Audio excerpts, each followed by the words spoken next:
lisayikhetha futhi kumgedlela inkosi enkulu uBombela isitimela samampondo. Ubaba mkhulu phakathi, amen. uNkulunkulu wama-Afrika akeyena uNkulunkulu oyisidungu, uNkulunkulu ohlakaniphe kakhulu futhi owethembekile, owathembisa u-Abrahama ngesikhathi emkhipha ekhaya kubo ukuthi inzalo yakhe iyoba ngangehlabathi zolwandle futhi leyo nzalo yakhe ngeke izihlupheke. Ingako wabuye wayoyikhipha leyo nzalo eGibhithe.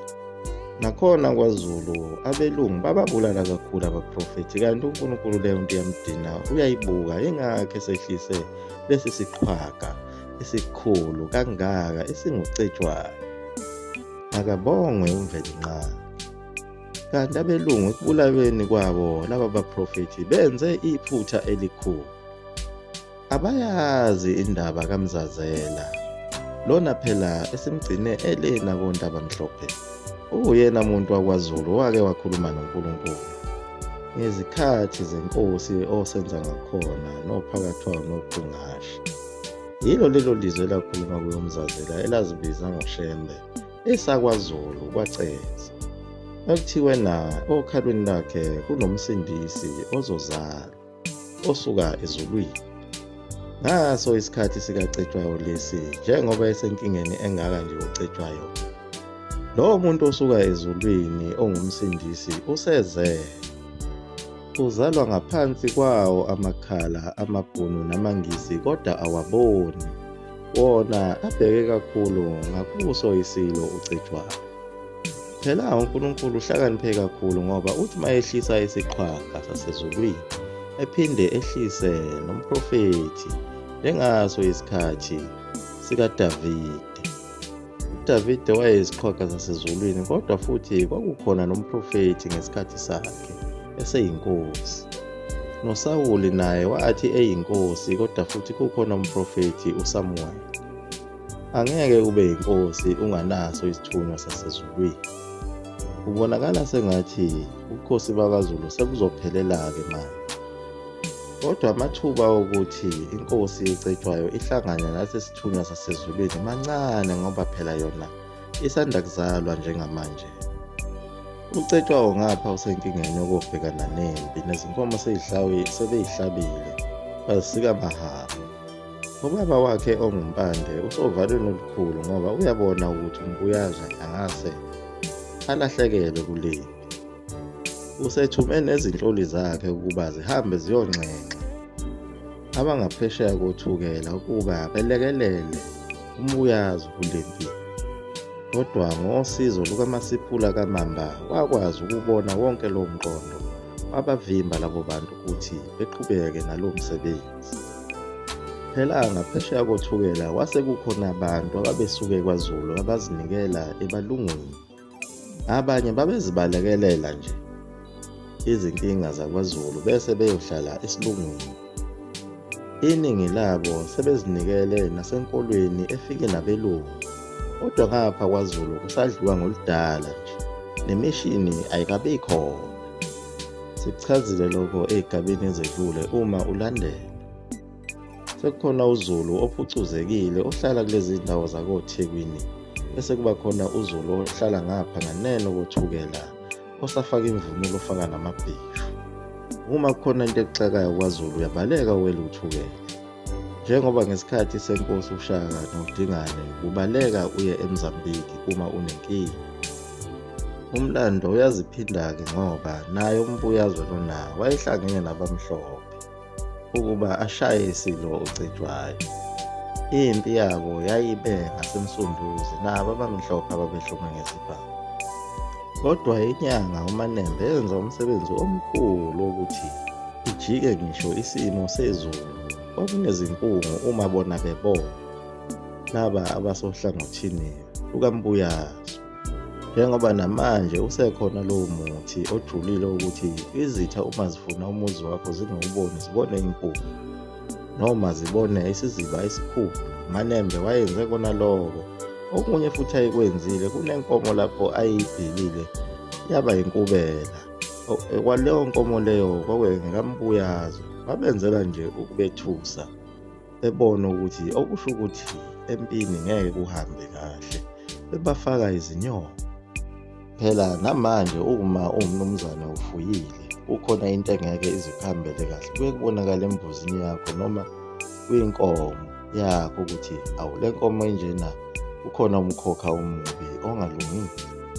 Kodwa ibutho likambuyazo izigqoza azikunakanga konke lokhu okwenzeka, zazitshela ukuthi imvelo nje kaNkulunkulu, kanti cha bo imisebenzi yenyanga uManene. Nayo indlu yakwamandlakazi yalekelela kakhulu isilo uCetshwayo. Endlini phela lapho kuphuma khona umntwana uyibhebhu kaMaphitha kaSojiyisa. uSojiyisa phela lo yaya esike sakhulumana ngaye ekuqaleni kwendaba, owayezalwa uJama, entombini ababebuya nayo lena ebuthonga. Ulibambile iqhaza elikhulu ukulekelela isilo uJinimindi omnyama uCetshwayo phela. Uzibhebhu lona esike seyiqhwaga esikhulu sakhona kwaZulu. Kodwa yena akazalwa ngamantumanguni womabili. Sizobona ekugcineni ukuthi uzokwenzani okufakaza kona ukuthi uma uLibo ningazalani nalo, lowo muntu lowo akathembekile. Kumele azalwe yigaba zabenguni eziwuhlobo olulodwa. Kodwa ngalesi sikhathi uthembekile. Le mpi lena yayilwa ngawo Disemba njengayo impi yaseNcongwe. Amabutho kaMbuyazo awazange ngibone lutho ngenxa yenkungu. Athe phaphama nje aphaphama amabutho eselapha eduzana, amabutho kaCetshwayo abesehlabana-ke ngomkhondo. Le mpi yayibambene khona laphaya emandeni kule ndawo ekuthiwa eKwaSithebe. Isibombe sokuqala sadudulana lapho. Yadudulana lapho yaze yawela phesheya emzini waseNdondakusuka, emzini wakwaNcwane. Ngalapho kukhona khona umfula okuthiwa amathambo, ngenxa yawo amathambo asala kule mpi esingakawalandi namanje. Inkosi uCetshwayo yasizwa kakhulu nayinkosi uMnyamana kaNgqengelele kuyo le mpi. Baningi abaseka inkosi uCetshwayo kule mpi. Naye uMnyamana kaNgqengelele lona uyena wayihlela ukuphakwa kwamabutho ngokushiyana kwawo. Nabo abakwaShezi babekhona kule mpi belekelela. Le mpi yayingawo u-1856.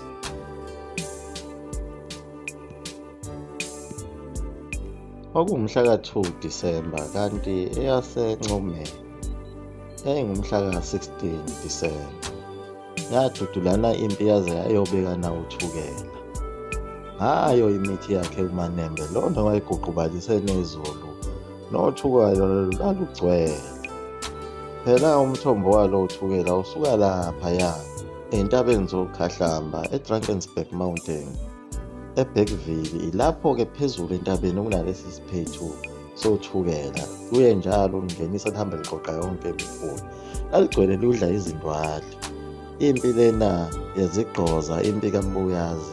Bayidudula baze bayifaka kulo lolu thukela. Lapho naye uMbuyazi lona walahlekelwa yithemba ibona ukuba isibhaxo simi ngenhla. Owaze watholakala khona ezihlabathini zalo uthukela eguqile. Ilapho-ke abambulalela khona, babukwazi bambulala.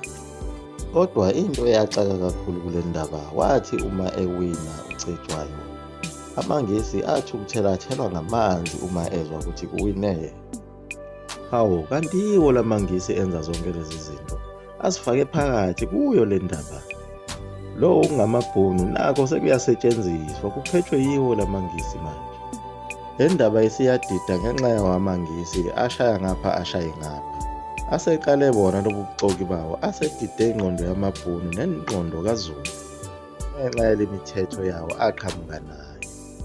Kulapho-ke isilo uCetshwayo esaqala khona ukuba yivukelambuso elifunekayo. Khumbula phela ukuthi amangisi njengoba efikile nje akhande ijele namasondo, sengathi nayo le nkosi kufanele iyongena kulo leli jele laseRobben Island noma eSt Helena. Iwona phela sephethe umthetho, ashaya imithetho manje, aphethe namakhosi. Nayo inkosi uMpande yayingaphathekile neze kahle ngoba yayisibona ukuthi nayo isisengozini. Iyaguqa lapho ekumgedlela umzukulu wamafutha omkhovu. Amen.